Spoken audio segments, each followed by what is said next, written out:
আমি কত বড় বড় স্বপ্ন দেখেছিলাম তোকে নিয়ে, যে আমার ছেলে উচ্চ মাধ্যমিকে পুরো রাজ্যের টপ হবে, কিন্তু তুই মাত্র 33% নিয়ে পাশ করেছিস, সেটাও মাস্টার দয়া করে দিয়েছিল বলে নিচের দিক থেকে টপ করেছিস। তাতে কি হয়েছে? পাশ হওয়ার খুশিতে অন্তত পক্ষে সাইকেল তো কিনে দাও। যতদিন তুই ভালো নাম্বার নিয়ে পাশ না করবি, ক্লাসের টপ না হবি, সাইকেল কেন, সাইকেলের টায়ারও পাবি না। একটা সাইকেলই চেয়েছি আমি, মোটর সাইকেল চাইনি তোমার কাছে। আমি ফেল করলেই ভালো হতো। বামচোখ ছেলে, এবার তো পাক্কা ফেল করবো, 10 নম্বরে তুলবো না। লোকে তখন হাসবে তোমার উপরে, লোকে বলবে যে কত খচ্চর ছেলে পয়দা করেছো তুমি। হ্যালো, যে ছেলেটা উচ্চ মাধ্যমিকে 0 নাম্বার পেয়েছে তাকে একবার ভিতরে নিয়ে এসো।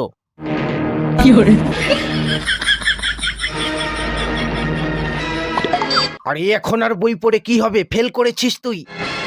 আরে বেশি কথা বলিস না, সামনের বছর উচ্চ মাধ্যমিকে আমি টপ করে দেখাবো।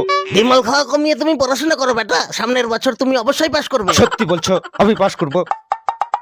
একই ক্লাসে 5 বছর হয়ে গেল আমার এক্স এর মান বের করা, sine theta cos theta, a plus b এর হোল স্কয়ার সলভ করতে পারবো না আমি। অজয়, a প্লাস b এর সূত্রটা বলো। এবার তোর গান মেরে দেবো। জানো আমি আবার ফেল করেছি। দিনরাত পাবজি খেললে তো ফেলই করবে। শুনলাম তুমি নাকি নকলও নিয়ে যেতে। নকল নিয়ে তো বাচ্চারা যায়, আমি তো পুরো বই নিয়ে যেতাম।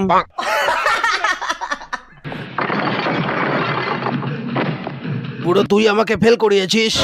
জানিস নকলের চিরকুট বানাতে কতটা কষ্ট হয়?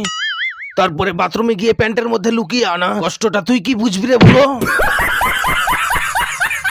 বাচ্চাদের পড়াশোনায় গাইড করতে হবে, নইলে আজকাল অনলাইনের যুগে কেউ পড়াশোনা করে না, সবাই ফেসবুক আর ইনস্টাগ্রাম চালায়। না স্কুল টিউশনের পড়াশোনাতে, না নিজের মাথার বুদ্ধি দিয়ে। পোলাপান পাস করে তো শুধু টুকলি আর নকল দিয়ে।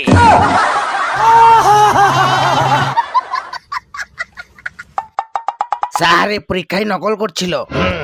বোর্ডের এক্সামেও নকল করছিলি, আজকে তোর খবর নেব। চল তোর একটা পরীক্ষা নেব, দেখি তুই কেমন উত্তর দিস। স্যার একটু সহজ প্রশ্ন ধরবেন। 10 স্কয়ার কত হয়? আরে একটা সহজ প্রশ্নই তো ধরেছি, 5 নামাতা বল। মনে নেই। 5 গুণন 5 যুক্ত 5 কত হয়? জানি না। আবে এই যে তুই মাথায় ন্যাকড়া বেঁধে রেখেছিস না, এটা নিয়ে কোথাও লেপা মোছার কাজ কর গিয়ে। মাথায় ন্যাকড়া বেঁধে রেখেছে হারামজাদা, খোলে ন্যাকড়া। ওই ন্যাকড়া খুলবি, আমার মেরে তো দাঁত ভেঙে ফেলবো।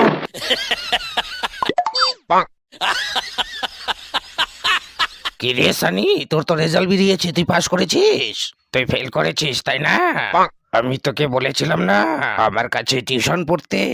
আমার কাছে টিউশন পড়লে বেশি নাম্বার দিয়ে পাস করিয়ে দিতাম। তোর কাছে যারা টিউশন পড়ে তাদের বেশি নাম্বার দিয়ে পাস করিয়ে দিস, এই ব্যবসাকে ভাড়ুয়াগিরি বলে। সানি যাচ্ছিস না, নইলে এই সিগারেট তোর পদে গুজে দেবো, পাতলে ধোয়া বেরোবে। প্রিন্সিপাল স্যার, এটা হলো আমাদের স্কুলের মাস্টার, ইনি আমাকে জেনে বুঝে ফেল করিয়েছে। আমাদের ক্লাসের বেশিরভাগ স্টুডেন্ট এর কাছে টিউশন পড়ে। একটা সাবজেক্টের 700 টাকা নেয়, এত বেশি টিউশন ফি নেন ইনি। গরিব মানুষগুলো তাহলে কিভাবে তার বাচ্চাদেরকে টিউশন পড়াবে, কিভাবে তারা পাস করবে? যদি এই স্যার আমাকে আর একটা নাম্বারও বেশি দিত, তাহলে আমি ফেল করতাম না, আমি পাস করে যেতাম। চলো ফেল তো আমি হয়েই গেছি, কিন্তু আমি জীবনে কখনো হার মানবো না। জীবনে একটা কথা ভালো করে শিখে গেছি আমি, যে একটা রেজাল্টের কাগজ কখনো মানুষের পুরো জীবন ডিসাইড করতে পারে না। এবার আমি একটা সবজির দোকান খুলবো আর 700 টাকা কিলো টমেটো বিক্রি করব। আর যেদিন এই স্যার আমার দোকানে সবজি কিনতে আসবে, সেদিন এত দাম বাড়াবো যে দাম শুনে এই স্যারের বিচি মাথায় উঠে যাবে। ভিডিওটি ভালো লাগলে লাইক ও কমেন্ট করে দিও। আর যারা মাধ্যমিক ও উচ্চ মাধ্যমিক পরীক্ষা দিয়েছো বা আগামী দিনে দেবে, তারা ভিডিওটি বন্ধুদের সাথে অনেক অনেক বেশি শেয়ার করে দিও। মাধ্যমিক ও এইচএস স্টুডেন্টরা কমেন্ট করে বলো তোমাদের পরীক্ষা কেমন হয়েছে, কে কত নাম্বার পেয়েছো। আর যারা চ্যানেলটি এখনো সাবস্ক্রাইব করোনি, তারা অবশ্যই চ্যানেলটিকে সাবস্ক্রাইব করে দিও।